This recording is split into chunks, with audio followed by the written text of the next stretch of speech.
இறைவழி நல்வாழ்வு. முகவரி: மனித வாழ்க்கையின் ஆகச்சிறந்த நோக்கம் தூய்மையான மனதோடு பிறருக்கு தீங்கி வைக்காமல் வாழ்வதே ஆகும். இக்கவிதை இறைவன் மீது கொள்ளும் அசைக்க முடியாத பக்தியையும் அதன் மூலம் மனிதன் அடைய வேண்டிய நற்குணங்களையும் மிக எளிய அழகான சொற்களில் விவரிக்கிறது. ராமபிரானை எப்போதும் தன் நெஞ்சில் சுமந்த அனுமனை போல நாமும் இறைவனை எப்போதும் நினைவில் நிறுத்த வேண்டும் என்ற உரிய சிந்தனையுடன் இக்கவிதை தொடங்குகிறது.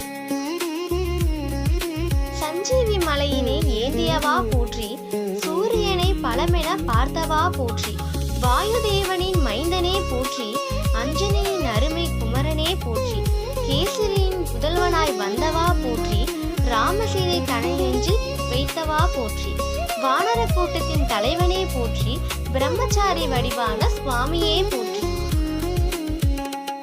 வேண்டுதல்: நெஞ்சினில் ராமனை நீ சுமந்தது போலே நெஞ்சினில் இறைவனை யான் சுமக்க வேண்டும். வஞ்சனை இல்லா நல்வாழ்வு வாழ வாயார இறைநாமம் நான் சொல்ல வேண்டும்.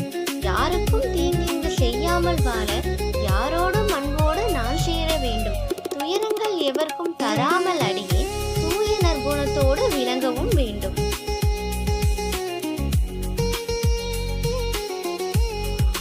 மையக்கருத்து: இக்கவிதை இறை பக்தியையும் மனித நேயத்தையும் போற்றுகிறது. அனுமனை போல இறைவனை நெஞ்சினில் சுமந்து வஞ்சகமில்லாமல் வாழவும், யாருக்கும் தீங்கு செய்யாமல் அனைவரிடமும் அன்போடு பழகவும், பிறருக்கு துயரம் தராமல் தூய நற்குணங்களுடன் விளங்கவும்